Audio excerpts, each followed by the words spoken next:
So it's Super Bowl Sunday. Eagles, Chiefs, Super Bowl 59, three-peat on the line.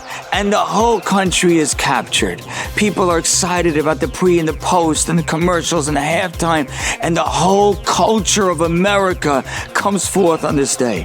Where do you stand with all of this? A couple of weeks ago, I was on a plane from Houston to LaGuardia. And on the way, I saw a man sitting across the aisle from me. He had a very unique ring. I don't know why. I turned to the man and I said, "What do you do?" He says, "I'm an NFL referee." I said, "Like, really? The NFL? You've ref playoff games?" He said, "Yes, I've done it all." I said, "Can I ask one question?" He says, "Yeah, what is it?" I said, "What is the hardest part of your job?" Before I tell you his answer, I have to share with you this beautiful thought. Pirkei Avot begins with this unique introduction. Moshe kibel Torah miSinai masro al Yeshua leZkenim, and gives us the whole lineage of our people. Why don't you give us the lineage before Masechet Berachot? Why'd you pick Avot that talks about our ethics? Why do I need the lineage for that? To answer it, let me give you a beautiful little story. There was once a young boy, his name was Moshe. Moshe was about to get bar mitzvah, so he bought himself a beautiful new suit.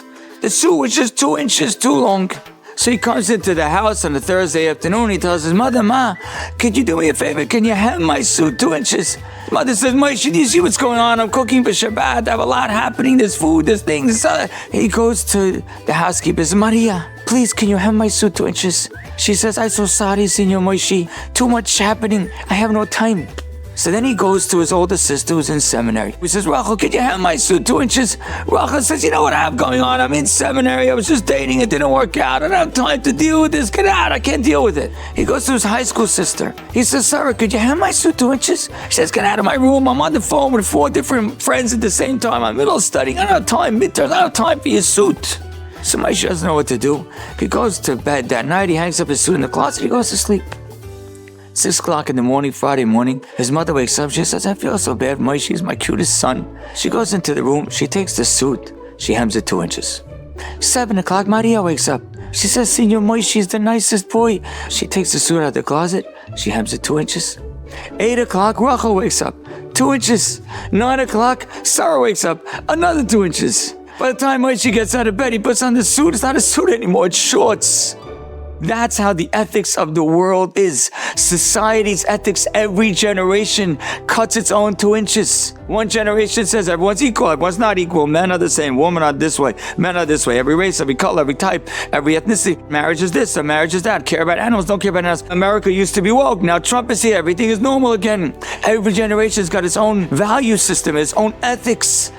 Our people, our values are Moshe kibel Torah miSinai. It's from Har Sinai, and it has not changed to Yeshua, to Zekenim, Nevi'im, to all the generations. Our values never change. So when Super Bowl Sunday is happening and they're telling you have to buy this and this drink and that car and that vacation and that show, we're Jews. You know what the referee told me? He said, "The hardest part of my job is keeping my calm." And I was walking through LaGuardia after we landed. I said, "Wow, how hard it must be." Because the fans in the stadium are losing their mind. Everyone's going wild. The players are all animated. The coach is all irate about a call he just made. He throws off his headset. He throws a flag. He's yelling and screaming. And the ref has to see it clearly and has to focus clearly and has to think clearly. And he can't be pulled by all of it.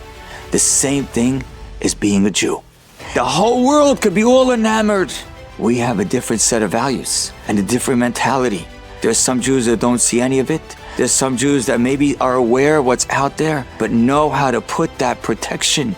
I'm a Jew, like a ref. I have to see it clearly, I have to focus clearly, and I have to think clearly. And I have to know where my eyes go and where it doesn't go, where my values go, because the world's values could change from Super Bowl 58 to 68. The world's a whole different place. But for us, our culture, our ideals, our values never change.